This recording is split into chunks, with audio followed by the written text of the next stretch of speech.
Welcome to Storycomic Presents, where we interview amazing storytellers and artists. This is episode 370. I'm your host, Barney Smith of Storycomic.com, and we're honored to have with us the highly acclaimed independent comic writer and creator of City of Demons, Parker Newman. Sweet. Thanks. Thank you for having me on the show. Let's talk a bit about this. You have a book that's launching, City of Demons.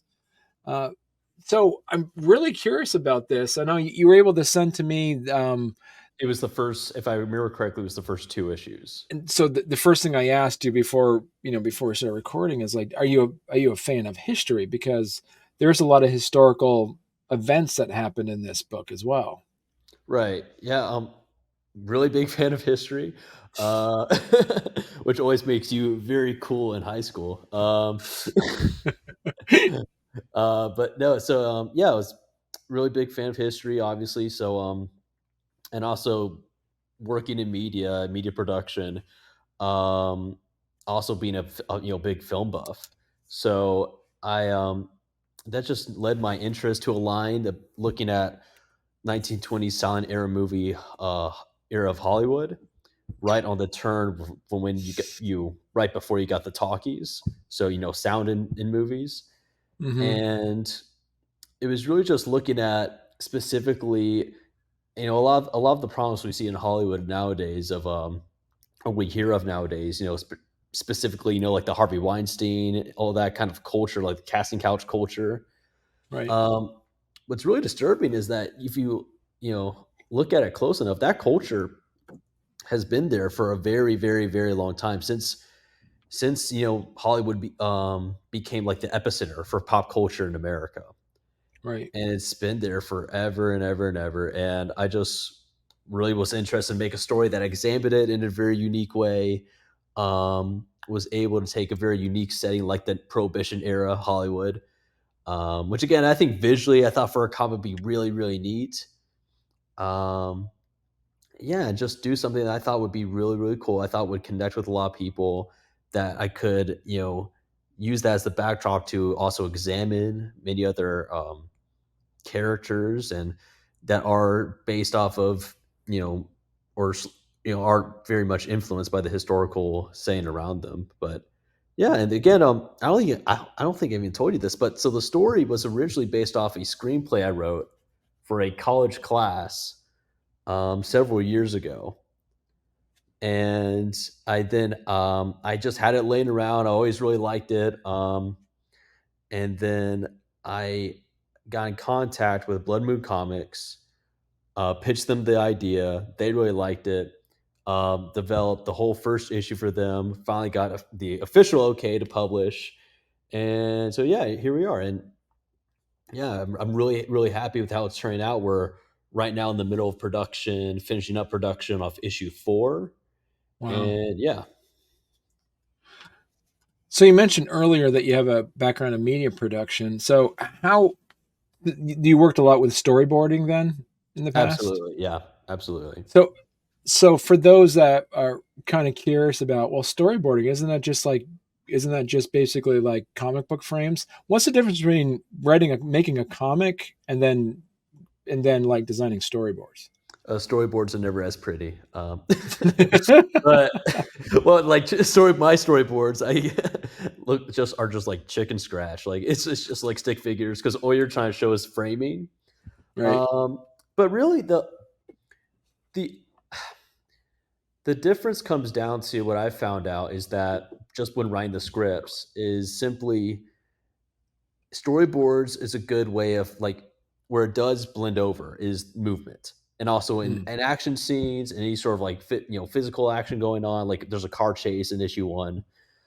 It's great way of visually showing action moving across and making it sure that the motion is easy to follow, and that geography of a scene, that people understand exactly where everything is, and so clarity of the scene I think is really important. What is different is that you learn that the medium of comic books can do certain things by both, and it's really just a result of blending, you know, the prose of classic literature with sort of this very visual, visual edge that comics is. because it's a purely visual medium. When you blend those together, comics is able to do something that storyboards can't. So, for instance, on a single page, and this is in issue 4, you're able to do like essentially what is like a split screen effect on a single page, and that will show the parallels between two different characters through both the color and contrast of the lighting within the scene. And so even something like that, it's very, very unique. And so like Mm. the cut from that to that to that layout right there for a traditional like if I were to shoot that for like a commercial or a movie or something, it wouldn't flow well within the edit, but Right. it works perfectly well within a comic book page. And what you're able to do with comics is, again, what I've just been loving is that experiencing really has been a big learning experience. Like I was always a big comic book nerd, but it's been a big learning experience. Is that based on like the size of even just a panel and the way you structure it throughout a single page, really determines how it is paced, and you can make a reader pause on a moment in a way that you can't always do within something like film. How did you approach the historical research part of it Right. for the accuracy? Because you're depicting the 1920s. How did you approach that research piece?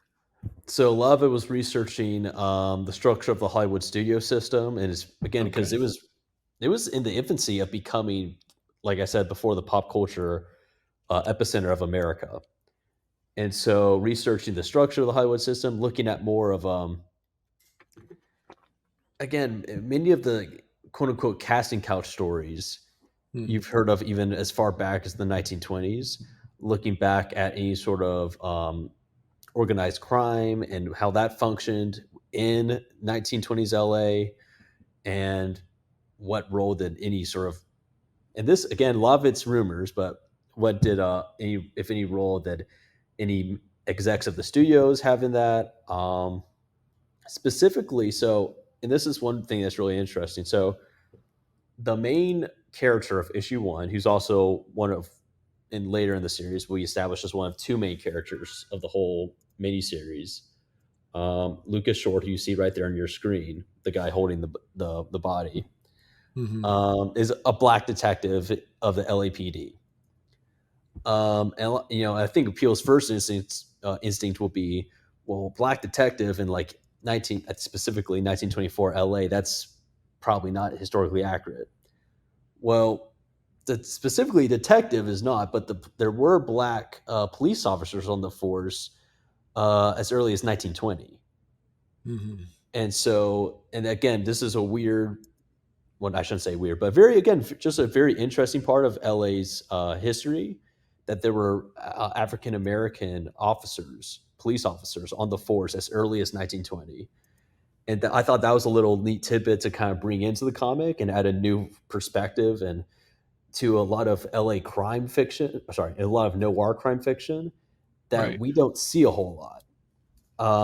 And so adding in a sort of like outsider point of view to a lot of the events transpiring or to a lot of the culture of the era, I think was really, really unique to dive into. Well, hey there. If you're enjoying our podcast, don't forget to subscribe on YouTube or leave us a 5-star review on your favorite podcast platform.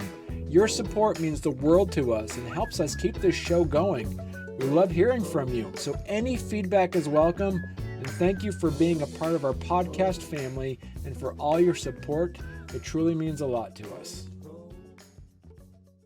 You've kind of talked about why you have it take place in Hollywood in the 1920s. Initially, what inspired you to create City of Demons?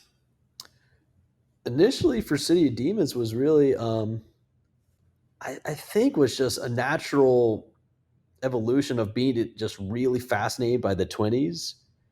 Like one of my favorite books, if not my favorite book of all time, is The Great Gatsby, and so I've just always found the 20s be a very um, fascinating time because it's post World War I in America and the Roaring Twenties and all that stuff, and because and all that. It's just really really fascinating because the Roaring Twenties is only called that, but if you were a minority or if you were just born poor, it wasn't the Roaring Twenties for you. And so um, I think it was just naturally that, and to be honest with you, naturally just being a big crime fiction fan, Right. loving noir. And again, like I mentioned before, a lot of the real life stories you hear in the news, like the Harvey Weinstein, the whole like casting couch stuff, and only to find out that that's been going on for pretty much forever in Hollywood, I think was something that I think just was, I don't know, just a lot of this creative stuff just kind of happens. I know a lot of creative people don't like to admit that, but it just kind of happens. Because many times you'll do something and people say, "Oh, did you do this because you were thinking about this?" And maybe subconsciously you were, but in the moment, it's just pretty much going on instinct. Right. And yeah, and so specifically though, what always drives me to make stories is more the characters than the concept. I know a lot of people typically focus on the concept and then they find the characters to then explore that through. For me, it's always been the characters. So yeah, I had the idea and like a lot of the social problems that were going on, and but that was an idea in my head. What really took off the story were the characters, and I thought, oh, that'd be a really cool character to write about. That'd be a really cool character to write about because there was one version of the story that took place in the '60s, and like and I don't know, it just wasn't connecting the right way, and so I was like, oh, '20s, that's something in my head was like, yeah, that's better. And I do think it is. I think it's a little bit more unique. And it's interesting because you think about it, it's 100 years ago now. Yeah. And how do you think that the themes of what you put in there, like corruption and glamour in the 1920s, resonate with today's readers? Besides the other points you brought up about the corruption in Hollywood, people are aware of that. But what Right. other aspects do you see that about from the 1920s that you hope that you personally feel resonate with today's readership? I never think about, okay, what about 1920s will resonate with an Right. audience. I always think about, I mean, it's just the basic kind of like universal themes, but it's like, what about specifically the characters? Mm, Because people don't change. Like people have been terrible to each other and been kind to each other forever and ever. So it's like, what about these characters from that time period? Like you said, 100 years ago, can resonate with right. people now. And specifically, the two main two characters. I mean, these are men that are in their own specific ways, on different ways, dealing with shame. And there's like the whole title is City of Demons, and they're part of that. And it's not just it's the two, as you read on, you'll find out the two warring crime families, or the serial killer they'll try to uncover. It's like they're a part of that. They're two men who are really in their own way trying to run away from shame and are trying to find in their own way some sort of reason for redemption. Like, because to be honest, when I shopped around the script, one note I got from someone was, well, I wish that the two main characters, the two detectives, had a more personal stake in the investigation, right? Like maybe the serial killer kills their father or kills their brother. And I said, I don't want to do that because I think that's just a little bit much. I don't know. I see that's kind of corny. Like if a guy's investigating a case, it has to be personally tied to him. Right. People investigate, like detectives investigate cases all the time, and there's no personal stake, and they're just still motivated to continue with it. But what really drove me is like, no, the personal stake in it is more spiritual. It's more emotional. It's not so much that they know this killer or that the killer has killed someone close to them. It's more about what they hope to gain, from themselves by hopefully serving justice. Right. And yeah, it's that. And again, I think that just naturally is going to interest people and connect with a lot of people in different ways because because a lot of the time I think the worst thing anyone can do when creating a character is ask themselves, is this character likable? Mm, I don't care if the character's likable. I care if they're interesting. right. did the characters, as you adapted it from screenplay to a comic book, did the characters change at all on you that you A found lot, surprising? yeah. Yeah. Yeah, so, yeah, yeah, so a lot changed. Blood Moon Comics, the publisher may hate me for this, but, when when first pitching to them, you have to give an outline, like a heavily detailed outline of everything. Uh, that outline's almost been thrown out the door by issue 4. Um, well, because things just naturally, as you just write it out and you get more into the nitty-gritty of everything, things change. Hmm. And the part of the creative process for me is that, yeah, I have an outline, but I'm not going to close myself off to if I write, naturally discover something about a character I want to dive into. So one of the in the second issue where you find the second main character, you're introduced to him. His name's Lawrence. In my first, in my original screenplay, that took like that was again was 19 took place in 1960s, and he was a hippie. He was like a hippie PI, and it would be like, okay, you have like this more like this old school Lucas Shade detective, and then like a PI. He's like whatever, and then as I was writing it, and then I decided, okay, 1920s. I then thought to myself, okay, okay, maybe I'll try to do the hippie thing. Maybe it's like a hippie before hippies were, had a name. Like, and then I was like, Yeah. but in the 1920s, I don't know if that would pass. And then I kept his long hair, but everything else about him is completely different. The long hair is more of like I've given up. So it's not so much of a sign of rebellion, social rebellion, as much of it is a sign of like he's given up, like his body's emaciated. He's not really taking care of himself the right way. So it's done a complete 180, and I hope people really love it because I think it's great. But yeah, so he's completely changed, and I think thematically it will be for the best. Right. And I think the dynamic he now has with Lucas because of that change is a million times better. There are guys that are very different, but yet see like fundamentally they're very similar. But on Right. the outside, their personalities could be even more different, right? It's almost like I always say about finding like your best friends.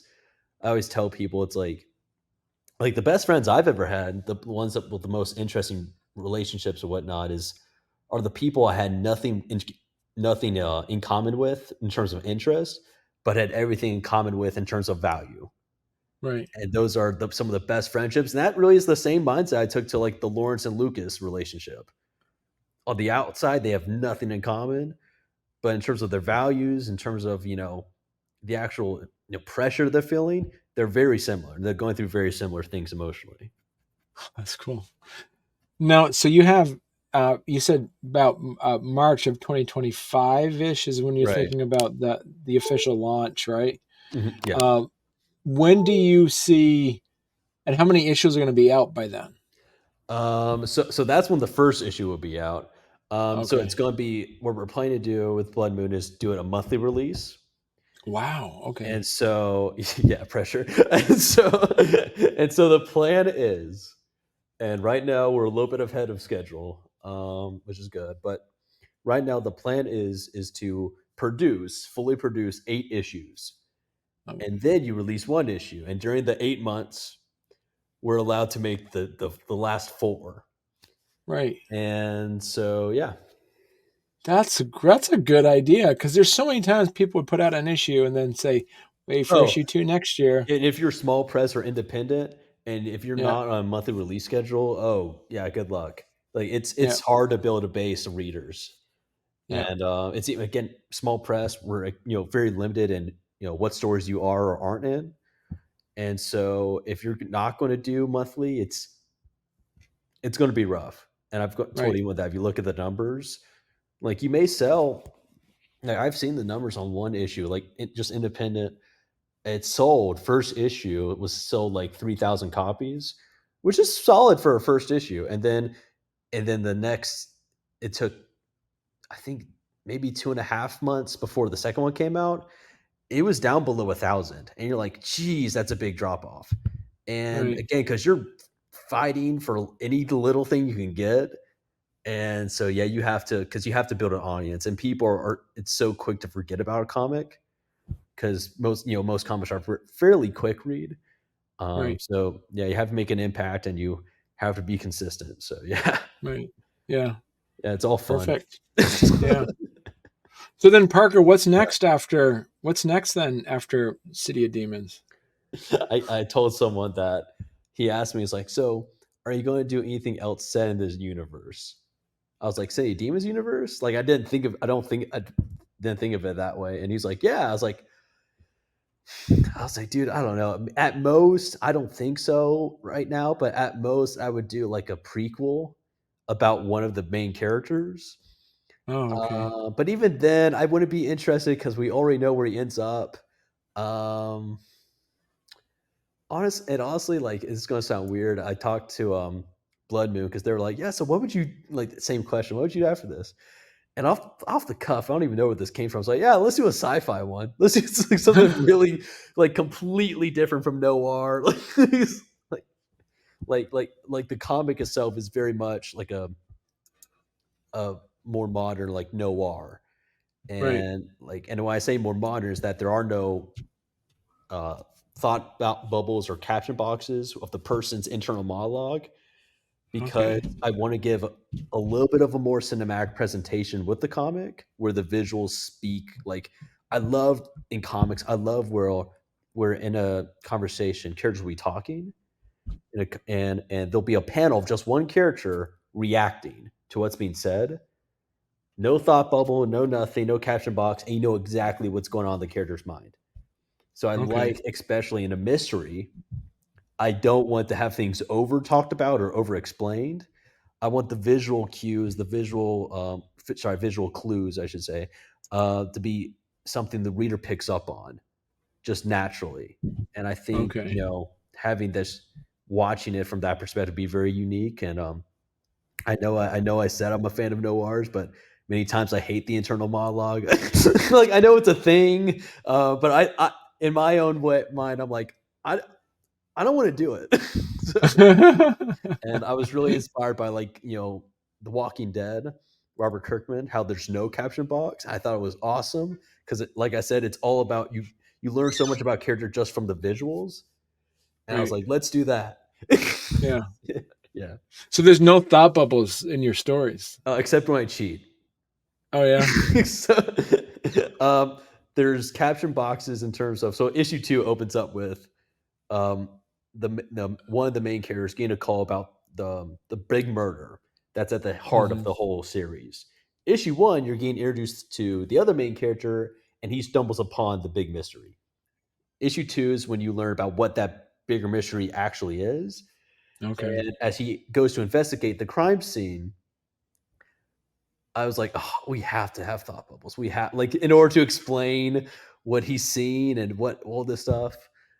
So I cheated where I have like like Lawrence's like journal, like notes, which is still technically it. But I was like, in my mind, it's like, oh, it's like a notepad. He writes it down, and we're seeing like the notes like sprinkled Right. all over the page. And because I was so convinced, like, we're not doing caption boxes, and I cheated again in issue 4, where where someone has a flashback, and I was like, oh, I have to. I'd really feel like it'd be cool if, like, there was like a voice talking to them, like in their dream, and so what I did, I just cheated, and so what I did was, so he sees something really dramatic, and it cuts to like a black panel with white, Uh-huh. really crazily written text on it. Looks like a crazy person wrote it, saying, like, talking to him, saying, and then you saw such and such, and then you saw this, and I'm like, is that a caption box? I don't know, but I think it's thematically really cool, and I think people will get it. Any final comments then, Parker?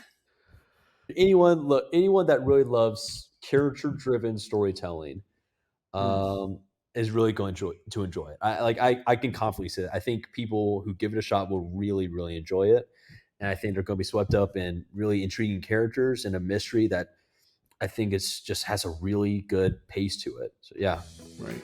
Yeah. like, I'm Perfect. very proud of how it's coming along. I'm very, very proud. I think we're making something Yeah. very special. Yeah.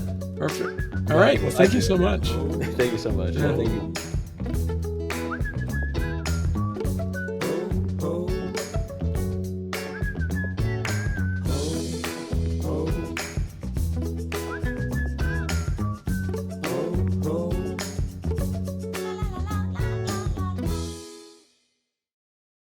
All right. Yeah. So I guess so because as you say, you've learned a lot with history. What would you say some of the what am I trying to say here? How do you approach how do you let me timestamp this. This is what's talking about Parker. I can make myself sound so smart later by just like timestamping all this stuff. Oh, dude, please help me out. You haven't messed up yet, so you're good. Awesome. So